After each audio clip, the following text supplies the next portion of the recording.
Hey, what's going on, guys? Ryan here from OB Training, and this is the Take Back Your Life show, our new project where we're going to share the lessons and tools and strategies that all of our team members at OB Training have used over the years and learned to start our transformation journey. I'll be joined here with all of the team members at OB Training, from our coaches to our transformation specialists to our office managers to our sales assistants to everyone on the team to share with you their own stories, so hopefully it can benefit you in some way to start your journey. So I think it's really important to talk about our why. Like, we have the why for the actual show and why we got started with this, and the mission to be able to provide people with the tools and strategies to make a transformation and take that first step at home. So why not start with what each of us did? I will tell you my story. Yeah. So I would do a abridged version, like Brian did. But so for me, getting into fitness, my story, and some of you may have heard this if you've heard me talk before, is I didn't go to this first day of school until I was 15 years old. And the reason I didn't go is because I was so riddled with anxiety, and I was so self-conscious and just concerned with what, like, I think Tony Robbins says everyone has their primary question that you ask yourself, and it runs in your head all the time, and that determines the way you behave. My primary question is, what are they going to think of me?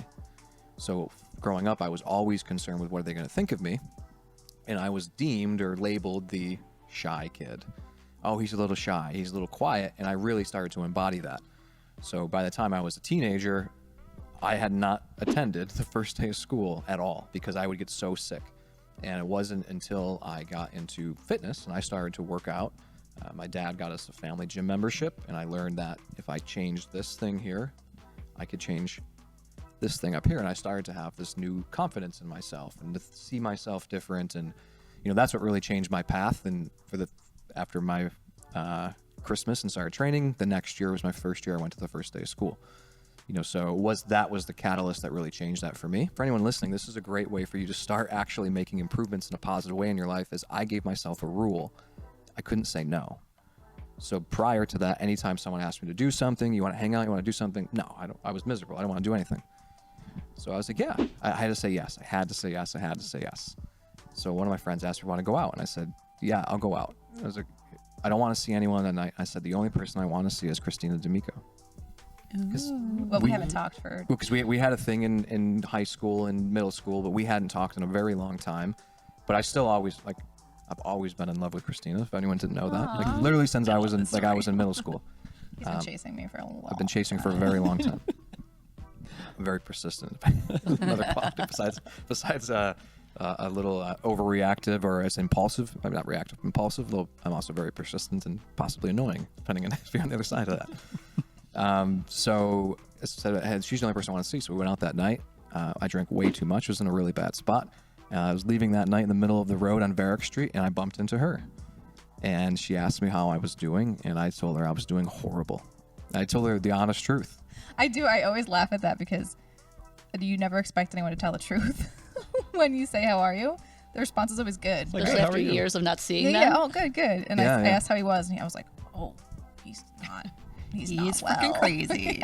You pull up a chair. You're like, all right, what do we got? And I was it that moment I asked you on the date too, or is that a separate time? I didn't think you asked me because you were drunk, and you're like, I'll be at your house at 2:48 the next day. Typical Ryan, right? 48? 2:48, yes. Now that you know Brian, does that that make sense though? That tracks. But I was like, he's not gonna remember. He's way too drunk.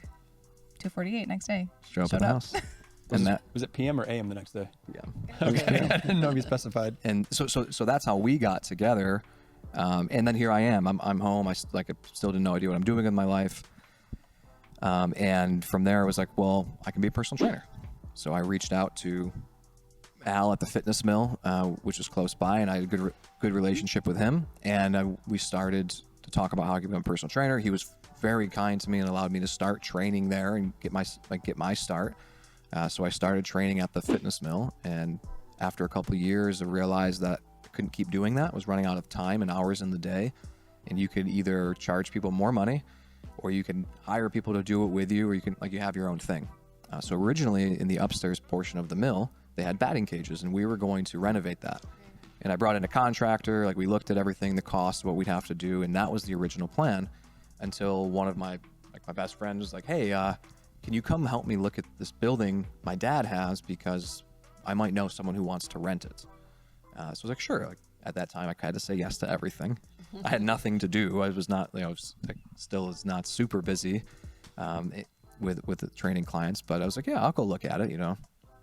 So we walked in here in the room we're sitting in today, and I was like, this is perfect. Like, dude, why are you telling me? Like, this is perfect. I've been talking about wanting to open a gym. How did no one tell me about all of this? And it's like that moment I said, I want it. I had no clue how we were going to do it, and we didn't have the money, didn't have anything. I had been working on a business plan, like at night, and like my own idea of what we would be able to create. But I didn't know anything. I just downloaded the business plan template and started playing with other people's numbers to see what we could do. And when we saw this, I was like, I want it. And ended up talking to the owner and said, we're going to do it. We came to an agreement on it. That was January 2014. And we knew what was ahead of us. So we said, we're going to do one vacation. We took Our first vacation and one vacation we're going to do together. We took a 9-day cruise in February.